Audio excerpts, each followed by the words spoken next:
Intamin is preparing to change the roller coaster game forever with their newest coaster type, a Vertical LSM Launch Coaster. Yes, Intamin is planning on taking the vertical lift to a whole new dimension, and instead of going up the slow lift hill, you're going to be launched up this tower that looks amazing. And near the end of the video, I'm going to share with you a very bold prediction regarding this type of coaster, so stay tuned for that. Not only did Intamin release some images of potential layouts for this coaster type, there's also one in operation that's called Storm Chaser, which is located in Dubai and opened earlier this year. Now, while this coaster isn't that large, it is located indoors and offers a very intriguing layout. But what I really like about this coaster type is the fact that launches on a coaster obviously take up a very large piece of real estate that has to be relatively flat for the park to be able to fit in the launch. So with this type of design, it's going to be a real positive for parks that do not have that luxury of having a ton of space to work with. And I gotta say, getting launched up a tower looks awesome. And Intamin is going to be promoting this product at IAAPA this year, which is going to be great, as it would not surprise me at all if we see an announcement of one of these coasters coming to one of the parks here in the world over the next year or two. Now, judging by the layouts that Intamin provided us, I mean, intrigued is a great word to use, because these coasters offer a ton of inversions, airtime hills, some very unique elements, as well as some great twists and turns. And I gotta say, especially this layout here, taking a look at the drop after the train launches up the vertical tower, you kind of see here where it twists to the right, and then it kind of goes down a spiral, if you will, and this is the ride's first drop. This thing looks amazing, especially if you're in the back row. I really love the transition of this first drop. Another thing that I love about these layouts is that there is no mid-course brake run, which means there's going to be no stoppage of pacing for these coasters, which is a great thing. But my main concern with this coaster type would have to be capacity,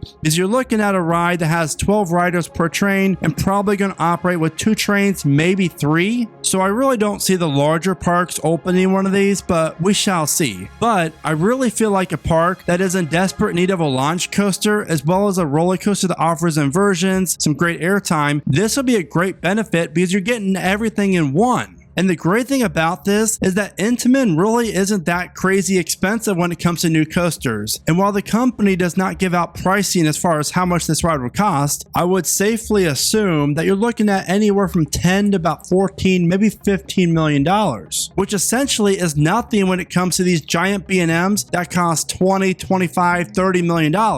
Now the big question is, will this new technology be featured on Top Thrill Dragster's reimagining? And to find out, I'm going to have you patiently wait for my next video coming out very soon, revolving around the updated Dragster Rumors and what's going on over at Cedar Point. But until now, this roller coaster looks legit. I really feel as if this is going to be huge for the industry and multiple parks buying this, especially with Intamin's reliability getting much better over the years. And now you have reached the point of the video where I'm going to share my bold prediction with you. And that is, with the structure of the lift hill and drop not being very large, meaning it doesn't take up a ton of room, I wonder how tall these coasters could go. Could they top out at 200 feet or lower? Or maybe 300 feet? 400 feet? Or could we go 500 feet? Now, I'm not saying Intamin's planning on building the first 500 foot tall vertical launch coaster, but what I am saying is the possibility is really there, since how little room these things take up, and they could really solidify the support structure for this for a ride to reach those heights. So what do you think about this new product? Please let me know in the comments. Also, please tell me which park that you think would make the most sense for one of these to get built at. Be sure to let me know in the comments. And as always, thank you so much for watching. Remember to smile today, think positive, and keep riding coasters.